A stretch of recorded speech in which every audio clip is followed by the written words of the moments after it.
Why fear makes people disengage.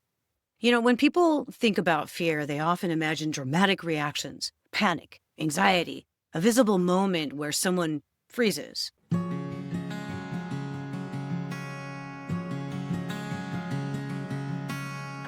But in real life, especially in leadership and creative work and professional environments, fear usually shows up in a much quieter way.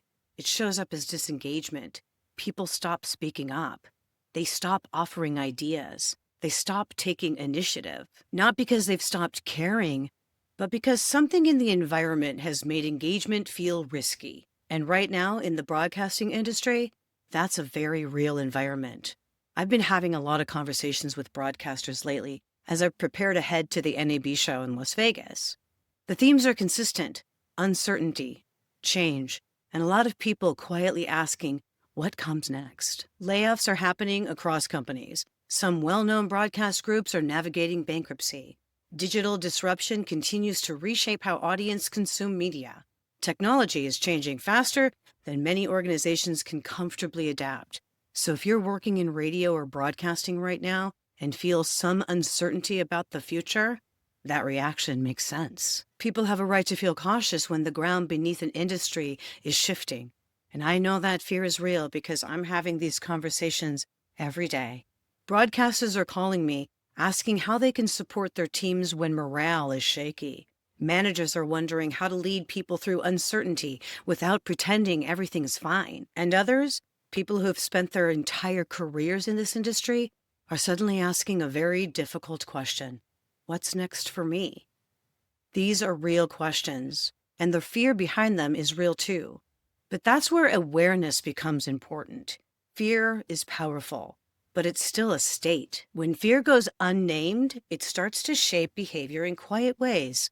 At first, the change is subtle. Someone who used to contribute in meetings becomes quieter. Someone who once brought energy to the projects begins stepping back. Ideas that once flowed easily suddenly stop appearing.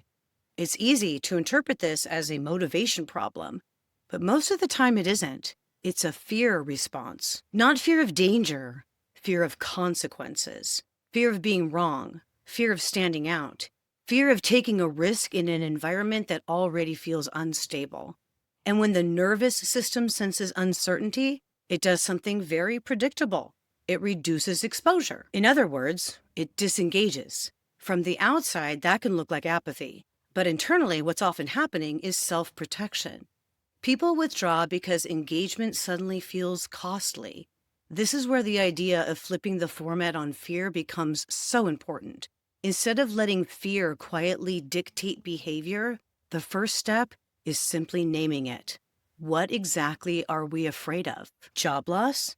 Industry change? Making the wrong move in uncertain times? Once the fear is named, something interesting begins to happen.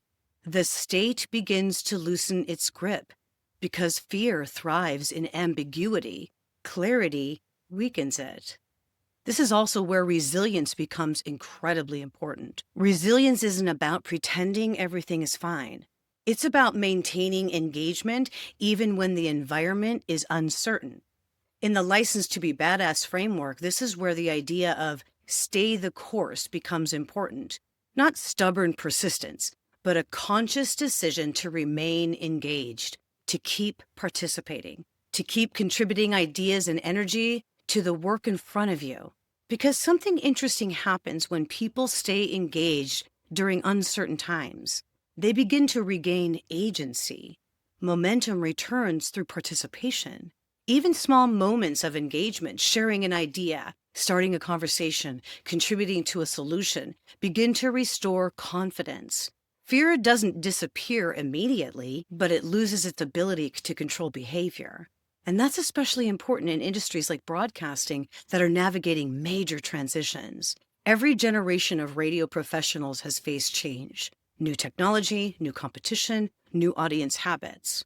The people who shape the future of the industry are rarely the ones who withdraw during those moments. They're the ones who stay engaged long enough to help build what comes next. That's the real work of resilience, not eliminating uncertainty, but continuing to participate in the middle of it.